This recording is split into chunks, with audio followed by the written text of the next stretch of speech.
We kind of are starting to know more about people online than really the people around us. One of the biggest issues that I think we have is that we look online for stories of strangers or for happiness of strangers, but we miss the stories of the people that are right in front of us.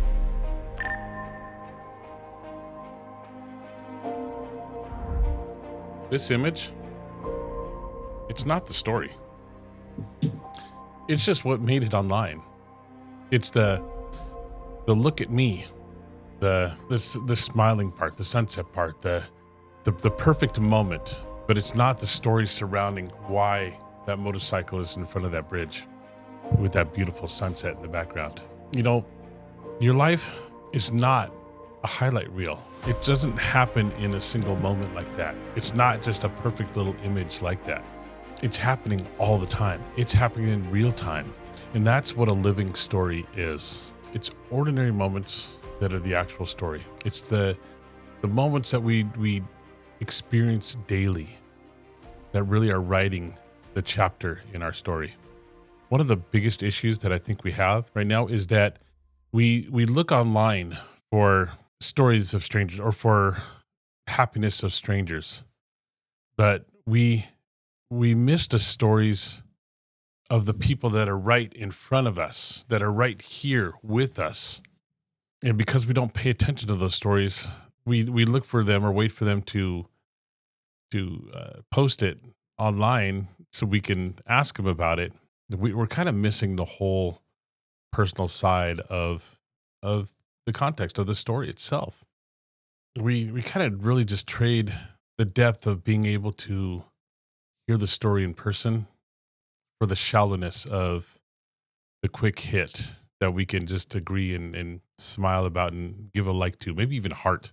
We kind of are starting to know more about people online than really the people around us, our own relatives, our own, unless they post it too. We really are into the moment, but we are losing the meaning, and we need to get that back. It's not a really a realization that I've had recently. It's something that I've been thinking about for quite a long time. And one of the main reasons why I want to start recording stories, real stories, living stories, your story, my story. I guess I started realizing it when I quit work one time and I wanted to start a marketing business. I had a buddy who was making $5,000 a month making social media posts for a company, and I was enamored by it because it seemed like a little bit more freedom to me, like I could do that from anywhere. But it wasn't the core concept of why I wanted to become a videographer. I wanted to become a videographer really to travel the world and to be in many cultures like I was when I was young. I just wanted to document it as well, but I didn't really know how to do it. And the idea came to me when he told me he was making that much money. And it's like, oh, I could do that from anywhere in the world. No, it really does not work out that way. Social media marketing is very, very shallow. And yeah, I'm going to say it. And I'm sorry, but I don't know if it's just the way that we like to view a few seconds, and a few seconds later, if we're not interested, we just disappear. Or if we're actually creating this swirling whirlwind of dopamine hits, which really 10 seconds after you turn it off, you've forgotten all about it. So what kind of marketing is that? So that's kind of why I left the social media marketing. And I think that maybe the realization hit me the hardest at that point, where I was thinking, this is not it. Maybe like like Maximus Decimus Aurelius saying, this is not it. This is not what I wanted, or what he wanted in that show. This is not what I wanted. I did not want to be stuck at home making 30-second gotcha hook reels for marketing. I wanted to be a lot more inspirational than that. So I had to quit. And I had to take a couple months and really I had to turn inward and realize where I wanted to go and what I wanted to do. And why did I really start doing all this? I need to take the hit where I'm not making the money, where I'm building. And that's kind of right now. My first big project is going to be this trip I'm taking to the Philippines. And the reason why I chose the Philippines is because that is where the other half of my business is located. And it's a beautiful country. And I have many friends and people that I consider family there. I could tell a really quick story about how when both my parents passed away, a very good friend, she said that she was my mom now. So I all of a sudden had a Filipino mom, and the life and the culture and the family in that culture is just amazing. I'm sure it is so rich with history. It's so rich with beauty too. So that's why my first choice for where I want to go is the Philippines to do this. So, anyways, I'm gonna kind of move on here a little bit because yeah, that's pretty cool. I guess what I want to know is if you're here this still, what is a story or a moment that is kind of always on your mind, is always there with you when you need it? Is there something that either you or somebody around you, maybe a parent, maybe a grandparent, um, experienced that when they told you it really jived with who you are, and you kind of call it up when you need it?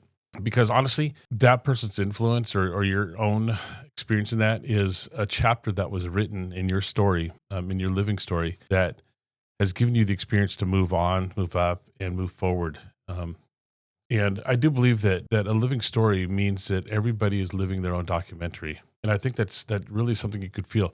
Now, I was talking to a coworker the other day about this, and it's kind of really amazing. It kind of hit me at the same time, is we get up every day and we kind of look at what our day is going to bring, and we just kind of live that day. But what if you woke up with an idea in your mind and a question in your heart saying, what am I going to do today that's going to write the next page of my story?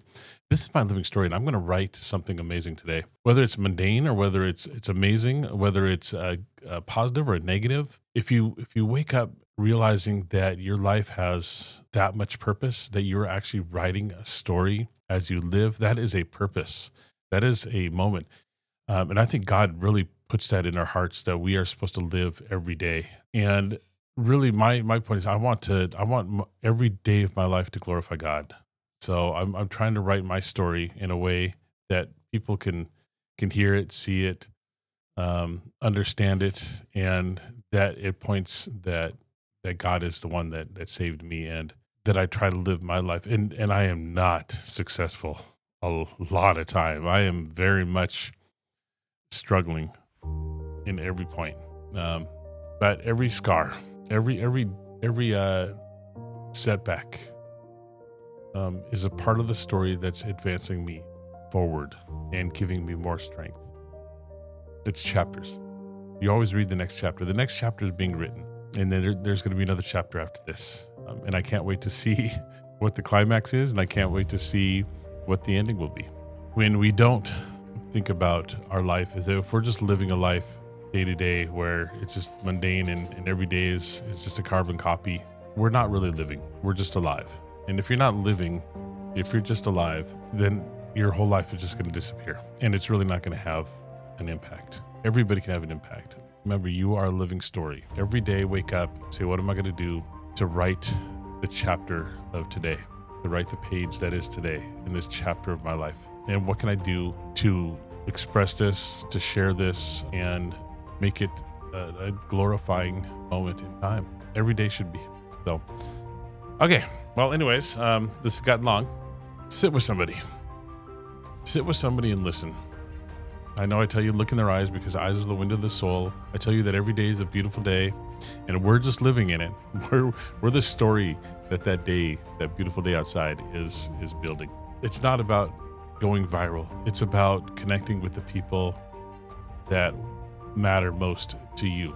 Now, it could be a stranger. Honestly, it could be a stranger. It could be somebody who came across something that you said, and it felt so alive in them that they come back.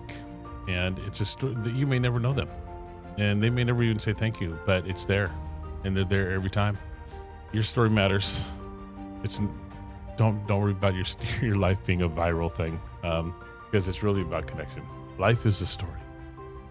Life is a living story. Write it, and realize that your life deserves to be remembered. And when you're writing a living story, that's something that gets remembered. Not everyone gets their story told. Not everyone gets asked to tell a story. Don't wait till it becomes a memory to share it as a story. Live a beautiful life in this beautiful day. All right?